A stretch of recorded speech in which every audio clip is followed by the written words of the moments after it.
ఇదే అంశం అంటే ఈ రోజు సోషల్ మీడియాలో పెద్ద ఎత్తున ట్రోల్ అయిన అంశం ఇదే విషయంలో ఎయిర్పోర్ట్ లో పవన్ కళ్యాణ్ గారు దిగినప్పుడు కొద్ది దూరం వచ్చేసరికి ఒక ఏఎస్పీ స్థాయి వ్యక్తి ఆయన బలవంతంగా ఆయన బయటకు వచ్చి ఇలా ఈ రకంగా అందరికీ కూడా నమస్కారాలు పెట్టుకుంటా జనాలు వెహికల్ వెళ్తుంటే అతను బలవంతంగా లోపలికి తోసి నవ్వేటాలు తీసుకెళ్లి దిగ్బంధించారు.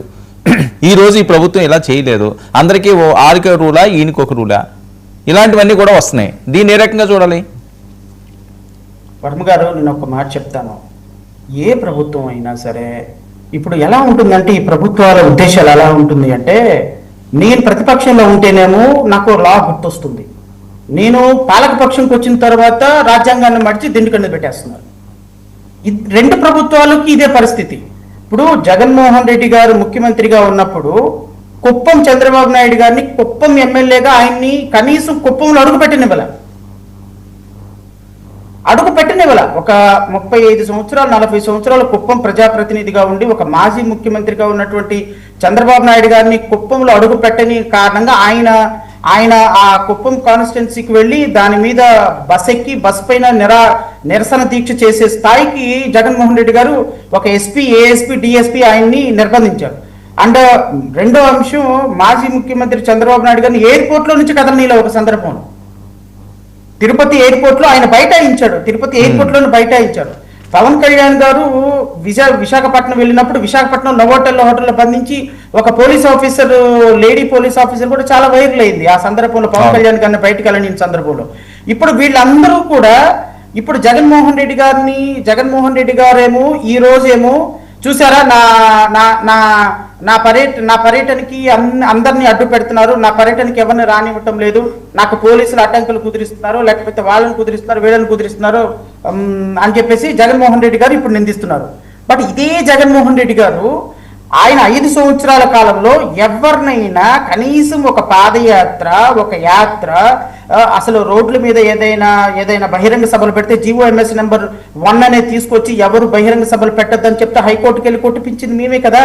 ఆ సందర్భంలో గత ప్రభుత్వంలో జగన్మోహన్ రెడ్డి గారు ఏ ప్రజాస్వామ్య హక్కుల్ని పరిరక్షించలా.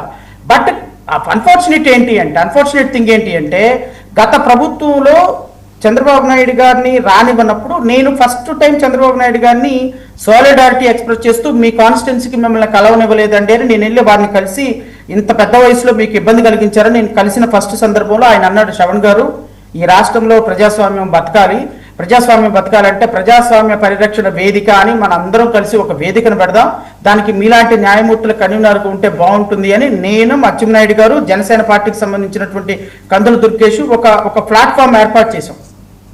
అది I think you are aware about that. Now unfortunate thing ఏంటి అంటే ఇప్పుడు ముఖ్యమంత్రి మారిన తర్వాత ఈ ప్రజాస్వామ్య విలువలు ఏమీ కూడా పాలక పక్షానికి కనిపించటం, దట్ ఈస్ మోస్ట్ అన్ఫార్చునేట్. నేనేమంటానంటే ఆ ప్రభుత్వం అధికారంలో ఉంటే ఈ ప్రభుత్వం అధికారంలో ఉంటే ఆ ప్రభుత్వం రెండు కూడా ప్రజాస్వామ్య హక్కుల్ని కాలరాస్తున్నాయి. కాకపోతే డిగ్రీస్ ఆఫ్ కంపారిజన్ తేడా ఉంది. ఇప్పుడున్న ప్రభుత్వం అట్లీస్ట్ జగన్మోహన్ రెడ్డి గారిని అలౌ చేస్తుంది, జనాల్ని రానివ్వకుండా మినిమైజ్ చేస్తుంది. Somehow they are better than వాళ్ళు కొంత ప్రజాస్వామ్యాన్ని పరిరక్షించడానికి ప్రయత్నం చేస్తారు. ఇందులో రాజకీయ అంశం కూడా ఉండే అవకాశం ఉంది. ఖచ్చితంగా రాజకీయమే కదా ప్రతిదీ. జగన్మోహన్ రెడ్డి గారు ఆయన కలవకుండా ఎందుకు వస్తున్నాడు? ఆయన కలవటకుండా ఎందుకు డిలే చేసుకున్నాడు? This also a politics to buy some sympathy towards public. నేను వెళ్తే కలవనివ్వలేదు, పోలీసులు ఆపారు అని చెప్పడానికి ఒక ప్రయత్నం అని నేను అనుకుంటున్నా. అదర్వైజ్ ఆయన వెళ్ళాలి అనుకుంటే 3 గంటలకు కాదు 2:30కే వెళ్ళి కూర్చోగలిగినటువంటి పరిస్థితులు ఉంటుంది. అయినప్పటికీ కూడా డిలే చేసుకున్నారంటే దేర్ ఇస్ సంథింగ్ ఫిషింగ్.